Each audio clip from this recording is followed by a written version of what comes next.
You turn the news on, you get your blues on from all the negativity.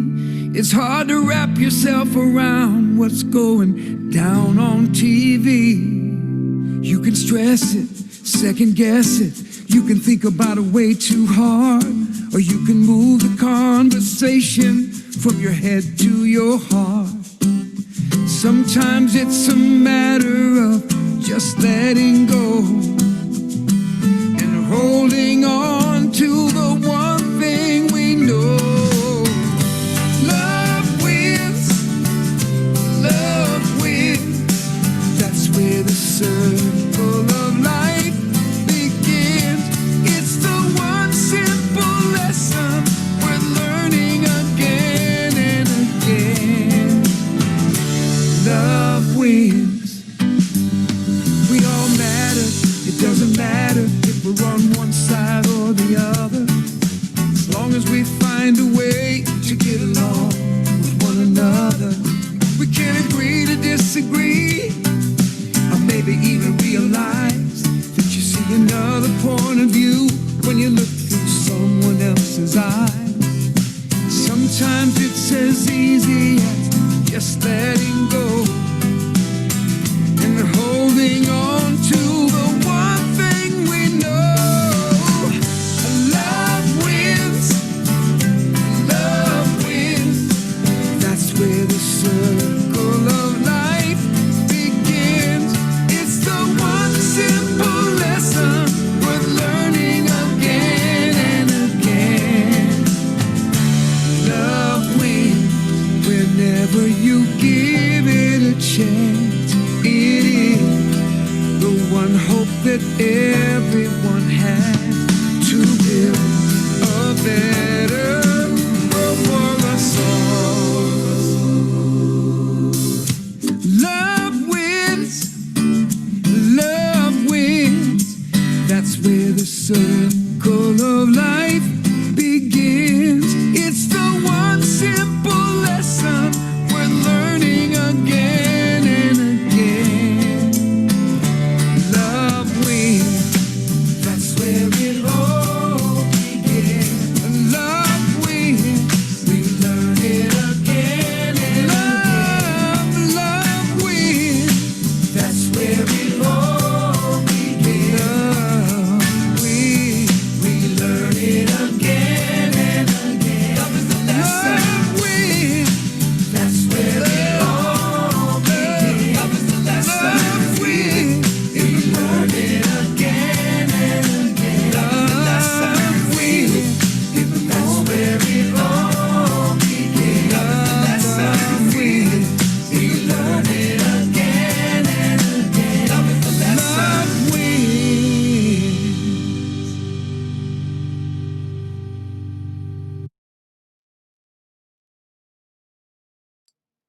Well, good morning, everyone. Welcome, welcome, welcome, welcome to Sacramento Center for Spiritual Living Sunday morning. And it's a new week and a new dawn, and everything's happening, and we're going to get into it today.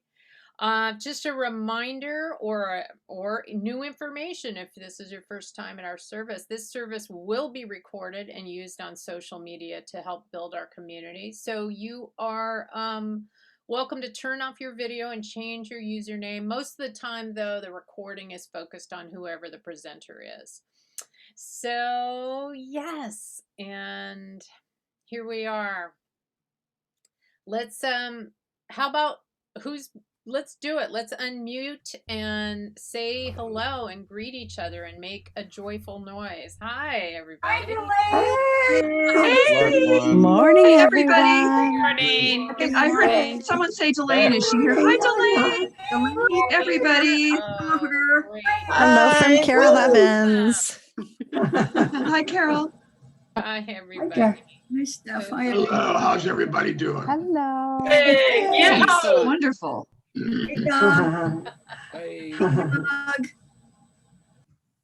Well, enough of that. Enough of that visiting. let's get into the official program. We wouldn't want to have too much fun. And it's my great pleasure to introduce our practitioner of the day, Margie Luckfeld.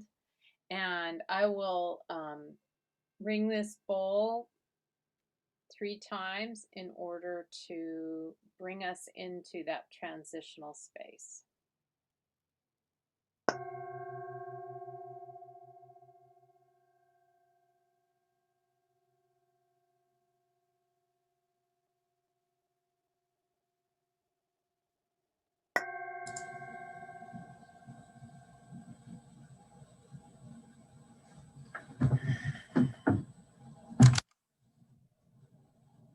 Being in this one transitional space with the one mind of all there is.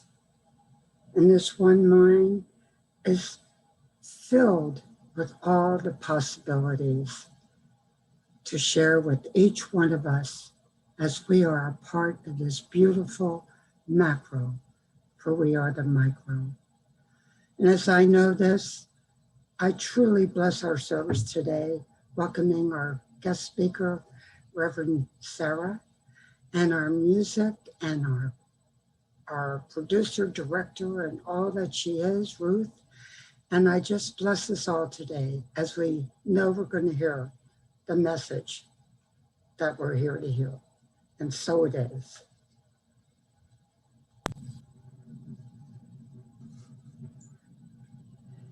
And now for our readings.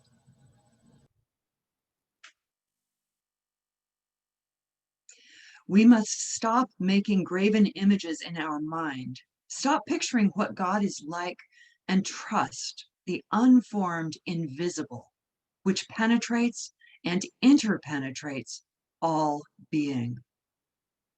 Joel Goldsmith.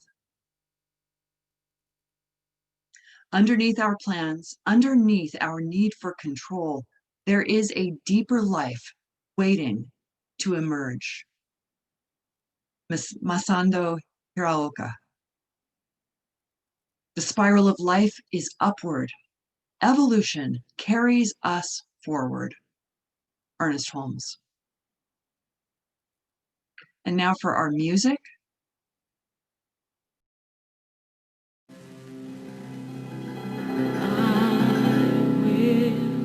Lift up mine eyes to the hills from whence cometh my help. My help cometh from the Lord which made heaven and earth. He said he will not suffer thy foot to be moved. The Lord that keepeth thee, he will not slumber nor sleep. Oh, the Lord is thy keeper, the Lord is thy shade upon thy right hand, upon thy right hand.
well, when we get into the gospel, we get into the gospel. It just really stays there. But I love, love, love that song and that ancient wisdom, the ancient wisdom of that psalm. I lift up mine eyes to the hills from which cometh my help, has, like any ancient wisdom, has new thought and current applications. And the teacher of teachers, Emma Curtis Hopkins, who taught our founder in this tradition, Ernest Holmes, she teaches that that is a literal technique, a literal physical technique to lift up your eyes whenever you are feeling down or as if life isn't going well, literally lifting up your eyes. And she teaches to spend 10 minutes a day looking up, preferably to the sky, but even just to the corner of your room will do, or wherever you are, the corner of your tent. It will, to look up for 10 minutes, will lift your spirits. Everybody try just looking up right now, just to bring us into looking up to the hills from whence cometh our help. Even that old-fashioned language, while some off-putting to some, can also be kind of getting myself out of regular stuff. So welcome. We're on a theme this month of timeless wisdom and evolutionary vision, and this week our theme is looking ahead.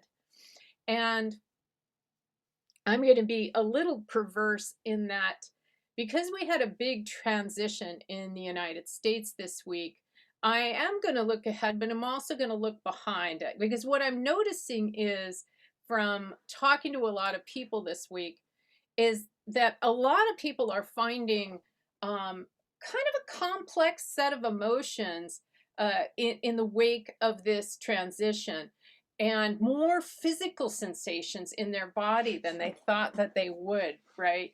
And so we're going to be looking a little at that. I don't know about you, but I've always been a person who is good at getting through things, right? I try to get through and have succeeded in getting through the holidays without eating things that don't serve me. But my worst problem is January 2nd.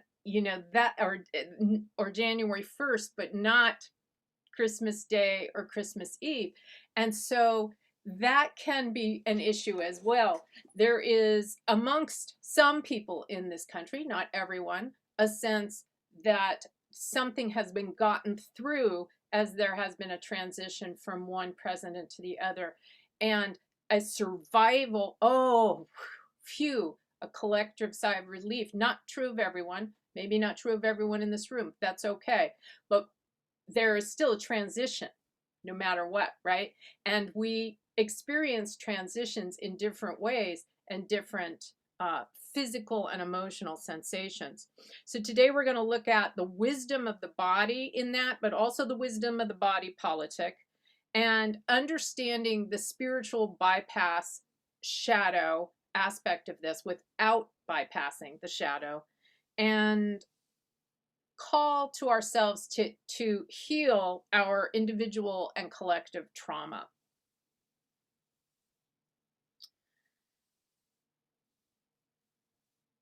Our evolutionary vision is this: we see a world in which every person lives in alignment with his or her highest spiritual principle, emphasizing unity with God and connection with each other.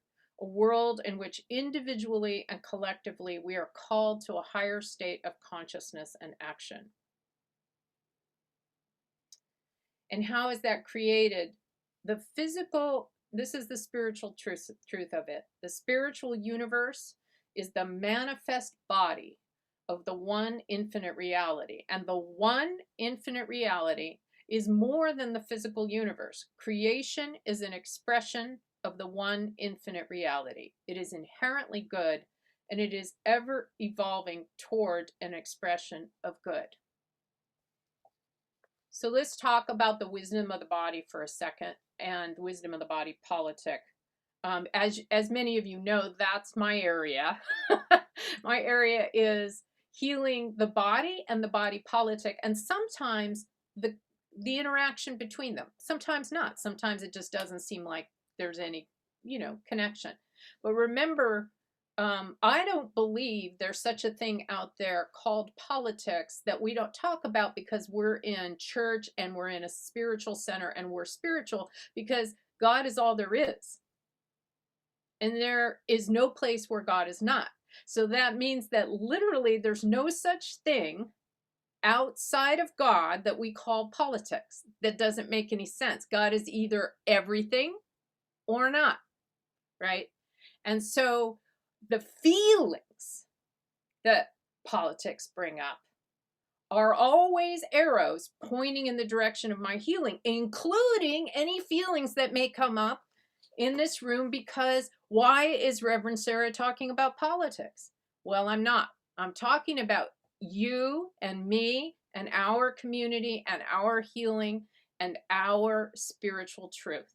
All right. So every feeling is an arrow pointing in the direction of my healing. Repeat that after me, if you will. Every feeling is an arrow pointed in the direction of my healing. So that could be an emotional feeling, and it could also be a feeling in my body.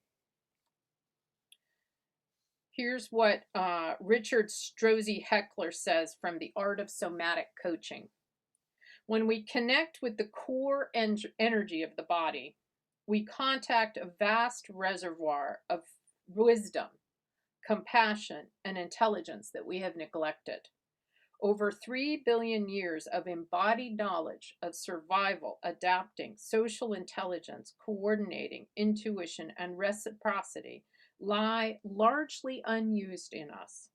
If we learn to listen to this life energy and to act from it, there's so much it can teach us about living spiritual values while our feet are firmly on the ground. This somatic intelligence affirms the truth of our interdependence, interconnectedness, and a power that lies beyond the self. I love that. This somatic intelligence that we have. And I certainly did not grow up, I don't know about you, but in touch with my somatic intelligence. This is the intelligence that I was brought up to put attention to, and it was not somatic. It was bookmatic and writing-matic and talking-matic, but it wasn't somatic. We're going to be doing either a short or a longer, depending on how quickly I get through the rest of this, a meditation at the end of this talk to really get deep into the body, and that somatic awareness. But right now, I'm going to take a time to do something that no matter where you are on the political spectrum, you might find a little troubling or perverse. But remember that the job of a minister, as has often been said, is to comfort the afflicted and afflict the comfortable. So this morning at about 3 a.m., I woke up needing to pee, just going to say it. And I don't know. I mean, maybe people who aren't ministers don't pee, but I do. And I and I was annoyed. That was my first thought. It's like, it's 3 a.m. Really? I have to wake up? And then I suddenly thought, oh my God, how grateful I am that my body still wakes me up and tells me when it's time, right? And how grateful I am that that mechanism in my body still works. And how grateful I am that I can still be annoyed. And then how grateful I am that I can notice that I'm annoyed. And then I can arc over into gratitude. So all of that happened at 3 in the morning. And then I started thinking about more about what I had already planned to talk about today. And I realized that that's partly what this is like, is that I can't really look ahead until I stop and am grateful for what has already happened. And I really genuinely am grateful, even though I was eager for this transition. I really am grateful for so much out of the past 4 years and out of this particular president that we just experienced. And it's very tricky to talk about that because it sounds weird, but I'm going to say it anyway. So here are some specific things I'm grateful for. I'm grateful that president was so entertaining and attention grabbing. If he hadn't been, then he might have done or tried to do the things that he did, and we wouldn't have paid attention. And I would not have paid attention. And I would not have known what he was up to, and I would not have paid attention. Individual things. I am grateful for some of the terrible and incompetent cabinet picks and other characters in the administration. Again, if they weren't so awful, I would not have noticed, and I might not have noticed how important it is who are the secretaries of different divisions and departments. How many of, I mean, I've paid a lot more, I'm going to guess that I've paid a lot more attention to politics than some of the people in this room because I was a paid legislative advocate and worked for 20 years, right? So this is something that I look at, but even so, I didn't pay that much attention to who was, you know, the secretary of the Department of Education, or who was the secretary of Homeland Security, and how did that affect the border, and how did that affect immigration policy, and how did that affect me? But I did this time. I did this time. I know more about the importance of those things.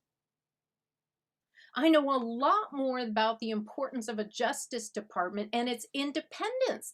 I didn't know that Justice Departments were supposed to be independent. I didn't know that the attorney, I should have known, I'm even a lawyer. I mean, I knew that the FBI was, I knew that there were aspects of it, but I didn't know the degree to which an attorney general was not just an employee of the president who was at his disposal, but that they were supposed to be protecting all of us. And so then when it didn't happen, that taught me a lot. Thank you. Thank you for the lesson. I have had such a civics lesson in these last 4 years. I know so much more about the importance of the Supreme Court. I know how they get on. I know that how they get nominated. I know, I knew that, but what I know how vital it is who's in control of the U.S. Senate, and what, regardless of which way you want it to go, the U.S. Senate has to be ready to do it. And I know that now. I'm even grateful, like really grateful, for the attack on the elections and the unabashed effort to steal this election, because it showed both the fragility and the resilience of the democracy. It showed what was really shaky that we needed to shore up, and it showed the strength and resilience. It showed that there are public servants of both parties who are willing to stand up for democracy, and it showed that there are people who aren't. And it showed how strongly we have to take it. And I have to see divine hand in that you could have such a campaign by the President of the United States as an effort to steal the election, and a terrible incursion into the Capitol and a terrible incursion into our freedom, and yet not have it succeed, and have so little injury, and have so many of us woken up and paying attention to what is going on. This is the way spirit works in my body. This is the way spirit works in the body politic. Is anybody following what I'm saying? Is anybody hearing me? Or how many people have left the room?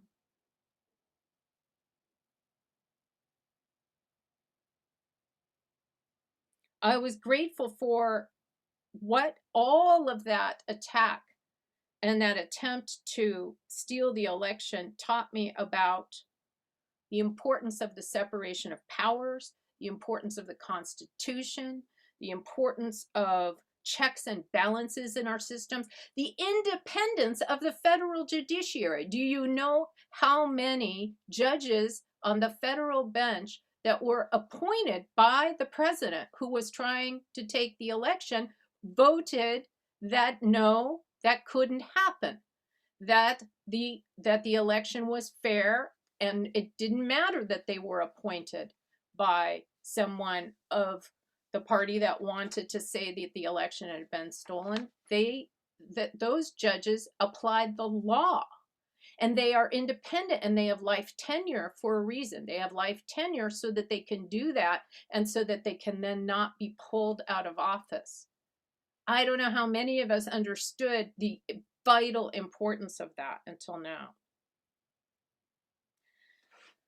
So that is all the body politics, and the wisdom of the body is awakened in gratitude, and gratitude awakens the wisdom of the body, and we're going to get more than in that in a minute.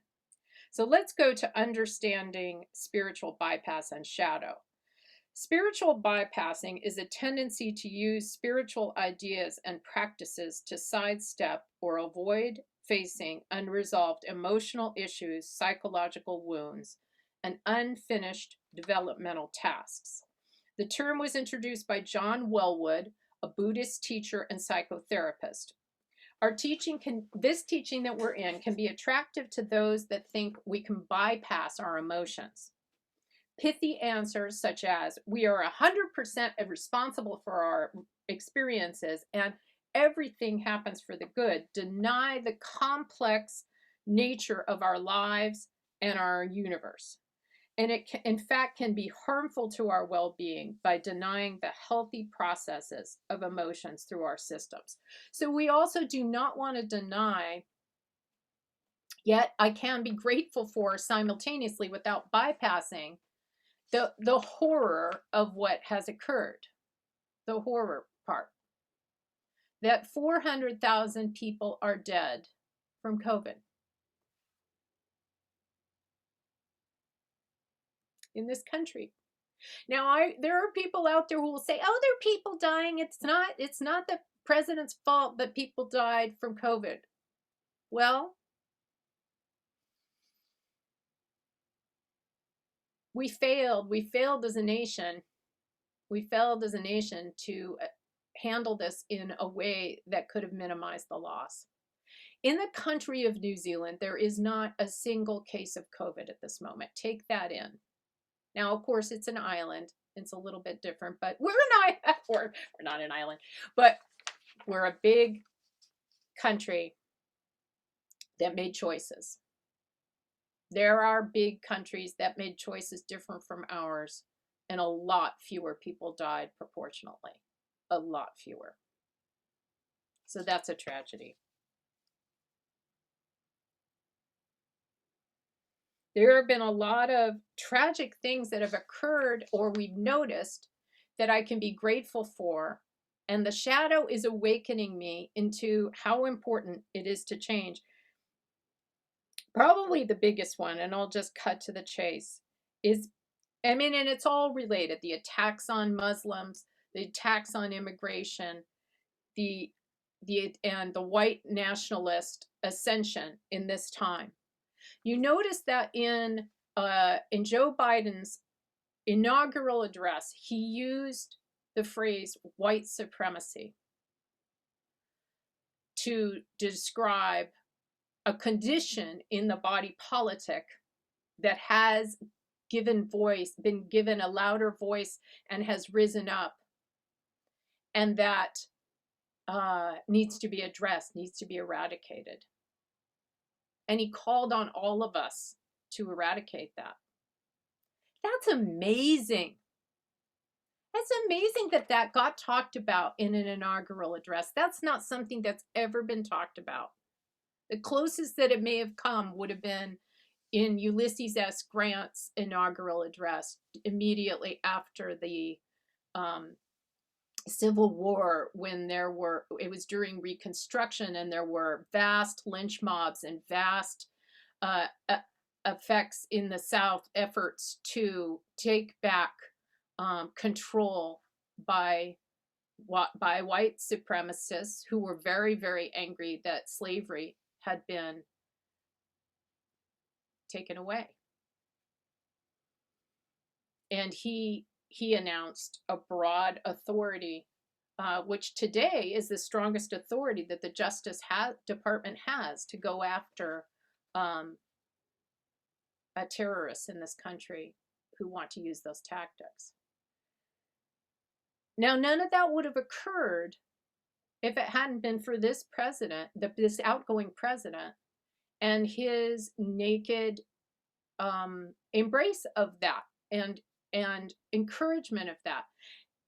Why I am grateful for that shadow coming up and out and showing itself to all of us. George Floyd, the moment of George Floyd was a terrible public moment. Watching a man die on camera at the hands of the police in Minneapolis. But there have been many such moments in prior administrations, many such moments where many African American people have been killed by police, and it has been on camera and it has been public, where the whole country did not rise up, where vast amounts of white people did not read a book called White Fragility or Anti-Racism or White Supremacy and Me, where people didn't start doing their work and looking at who we are and what we have been unable to look at, and looking at who we've been. Huge wake-up call. Thank you. Thank you, thank you, thank you, God. So I get scared looking ahead when I get through something and I think, oh, phew, that's over. Well, white supremacy is not over. And that's what our new president was reminding us.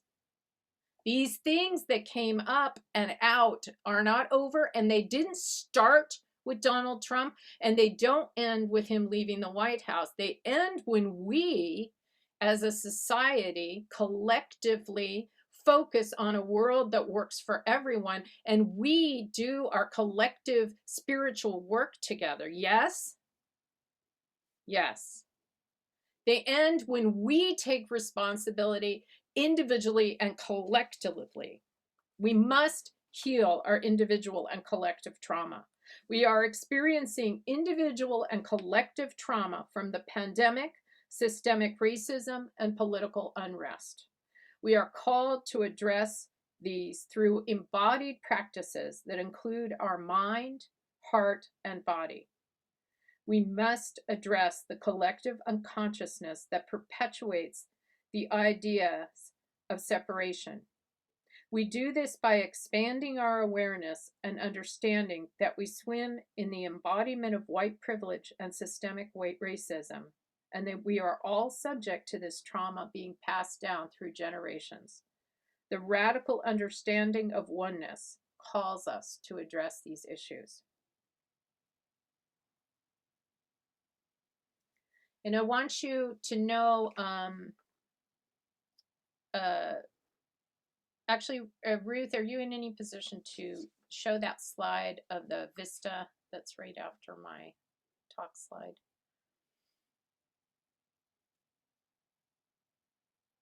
So our center has registered for this. This is the Center for Spiritual Living International Convention, which was planned to be online 2 years ago without knowing there was a pandemic. And 2 years ago, there was an online one, and it was actually fantastic. I don't know how many of you went to it, but I'd really like you to hold this week to the extent you have any control over your schedule. We're registered as a center for this. There are so many different beautiful workshops there. There is a series of 3 that is directly on healing our individual and collective trauma from these issues, put together by the Diversity and Inclusion Commission of our teaching, and also the committee that I chair, the Spiritually Minded Social Engagement Committee that advises and writes the statements for our spiritual leader. And I am leading 2 of those workshops, and I would love to have you there. The workshops are free once you're registered, and I don't know how many free registrations we have under our center, but we'll find out. But please hold that week for lots of other amazing stuff as well, music and talks, and oh my God, and it's surprisingly well spaced and paced, and you'll feel really connected, even though it's more time online. So, oh shoot, I've been talking a long time. I want to take you through a little, is it okay if I take you through a little meditation? Okay. All right. This is a somatic centering exercise. And I'm going to see if my system lets me record it separately. I think so. Good. So, you can close your eyes if you want and feel into your meditative posture. Become aware of your breath and settle in.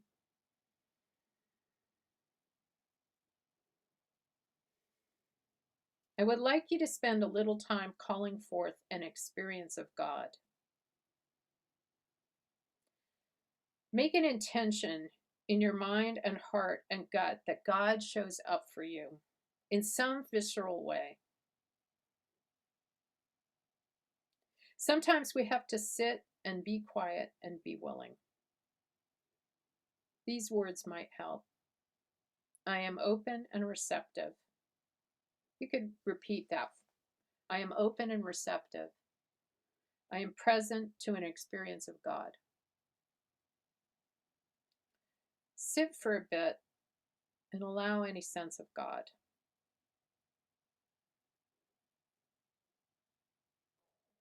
We talk about God as being ever present, all available, quality of love, peace, and joy. If you really knew it, how would you feel that in your body?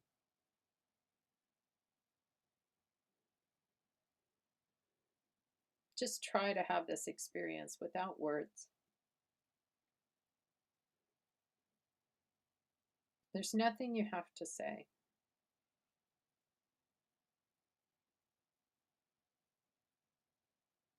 Just notice how your body feels.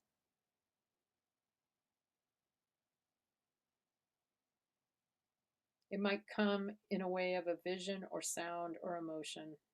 So in these next few moments in the silence, set that intention. I intend to have an experience of God, a personal experience of God. I am open and available to knowing the experience of God. Just wait and be receptive.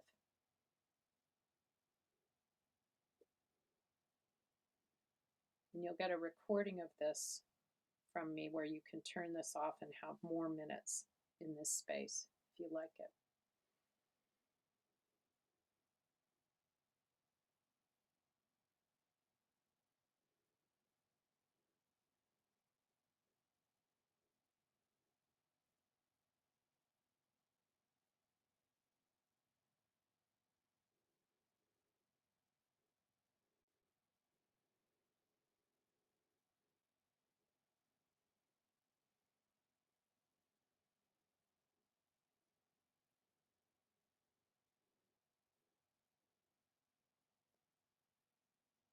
Allow yourself to let go of any judging process, any analytical process.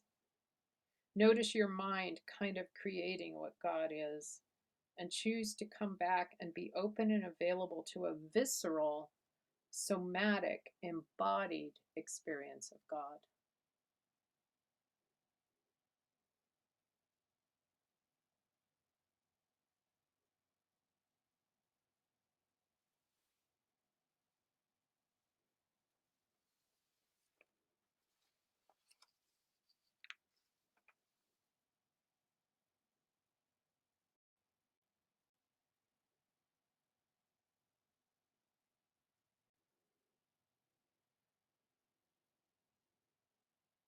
Now take a nice deep breath in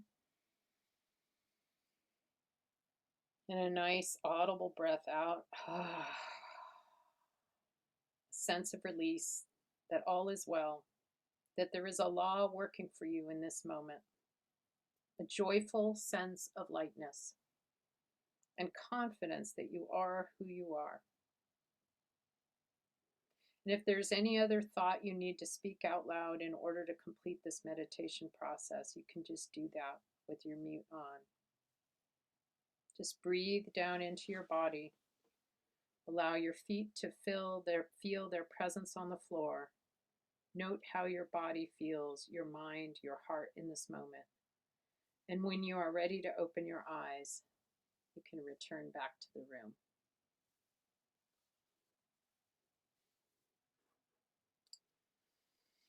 And tomorrow in my 8 a.m. meditation that I do, I'll do a full version of that.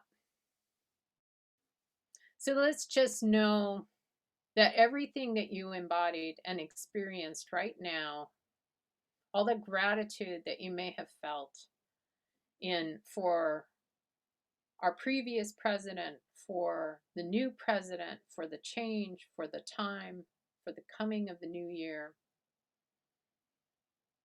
that all of it is good and very good. And even the feelings that aren't so good are very good. They are all there to guide us in our journey. Arrows pointing in the direction of healing. And so I bless all of it. I know all of it is so, and that each of us is more deeply connected to Spirit as us today and as we go forward. And we stay awake and we pay attention and we engage with love and joy and peace. And so it is. Amen.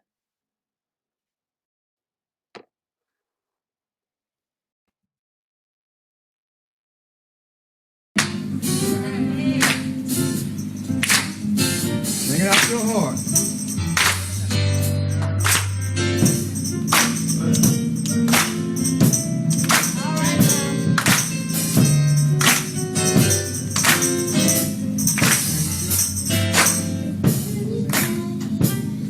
Sing loud, buddy. Yeah. Go ahead now, y'all. Go ahead now.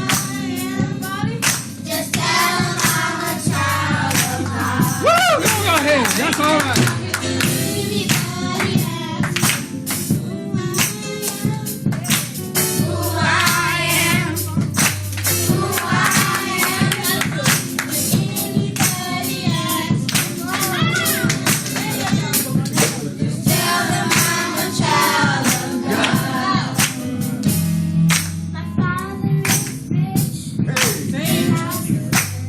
Go ahead.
Well, there are two ways to send your prayer requests.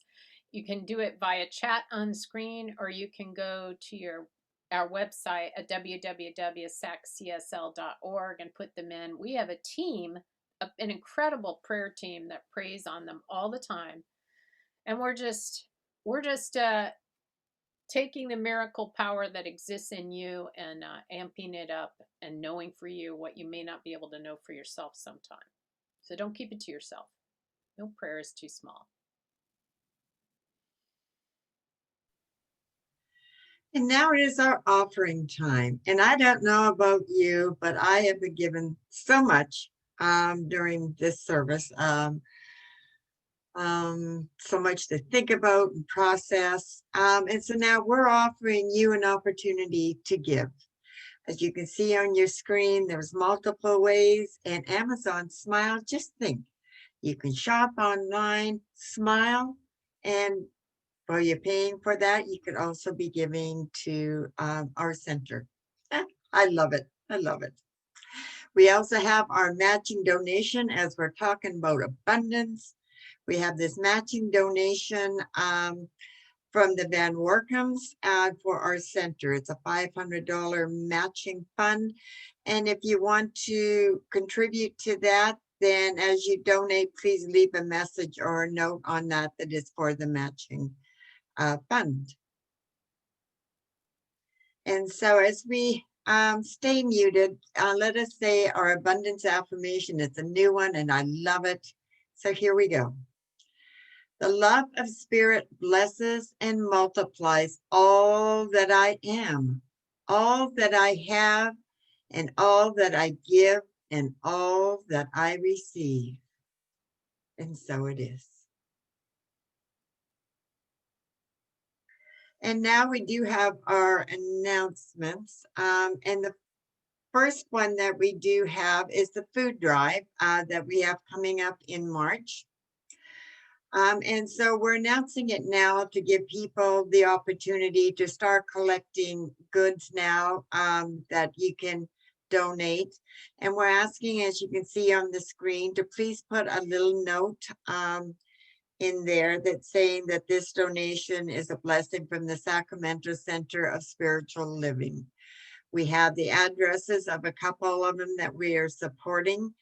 The Lutheran Church is open to all faiths when they come for their food drive and to pick up the food donations that they need. And these are powerful. These are in time of need that we can just reach out and help the people in our community. So thank you for that.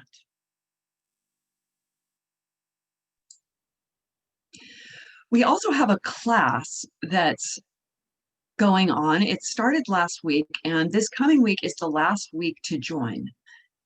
My husband is taking it with me, and I'll say that he has already powered through, listened to, because he's commuting, the first half of the book, Mind Over Medicine, and he is so impressed. He's really enjoying this material. He wants to get a hard copy and read it as well. So join us for this class. We have a wonderful group, and we look forward to seeing you on Thursday night, 6:30 to 8:30.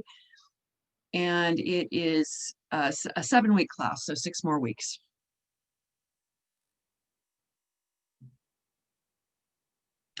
We also have part 3 of a 3-part series on Wisdom Wednesday.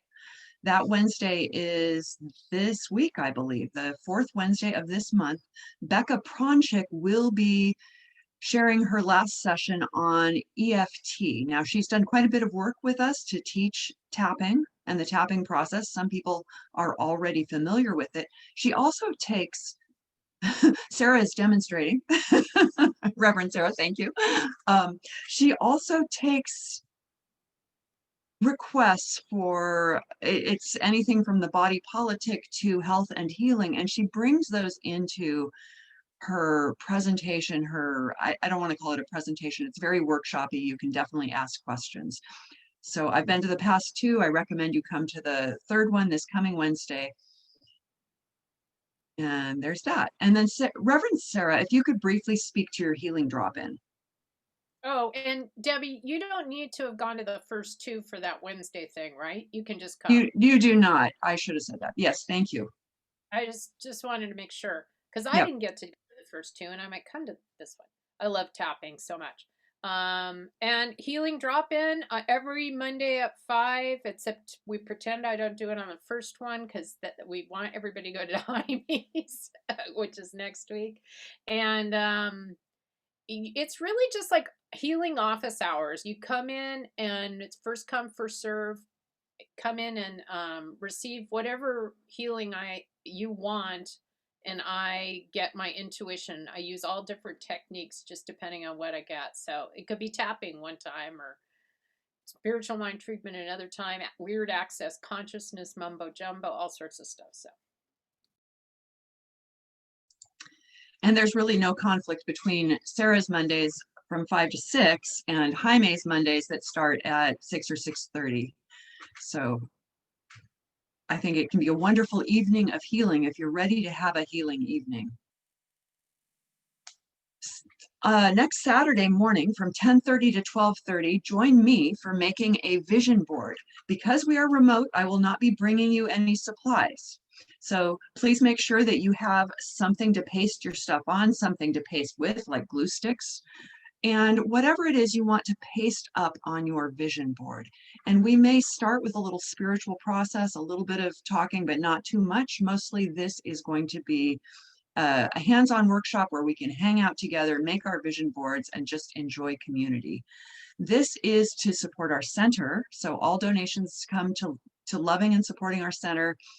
We used to have the gourmets for God when we could be in person. We can't do that right now, and so we have this. Following that, the following Saturday, I will be starting another book study. I see a few people have already signed up. That will run for 9 weeks, starting February 6th from 9 a.m. to about 10:15 in the morning. And you can see the book we're looking at is Busting Loose from the Money Game, Mind-Blowing Strategies for Changing the Rules of a Game You Can't Win. And it is very grounded in the spiritual principles we teach. Other than that, check our Facebook, check our meetup, check our website, stay up to date. We love you. Join us. And now for our closing song, As for Me and My House.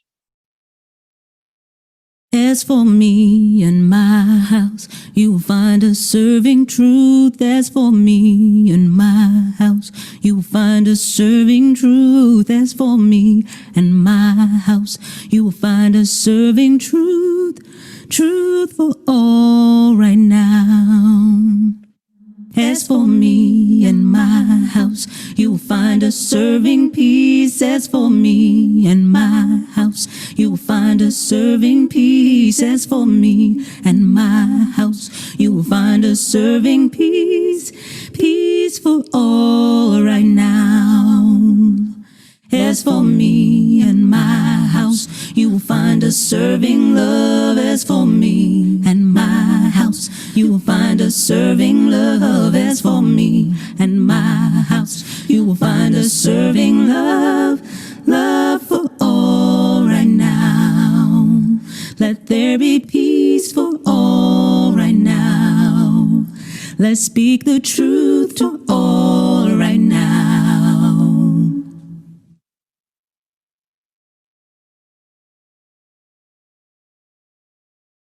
And if you'll remain muted as we say our affirmation together for the week.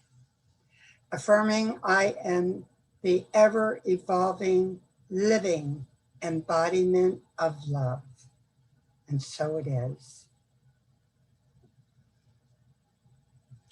And in gratitude that what we have shared today, knowing that this divine presence has been with us all through the service and the special message that we have received. The bottom line is love, that we are children of God. And we are so blessed and blessed for everything on the service today. And so it is. And join us for fellowship. Yay! Thank you. Now our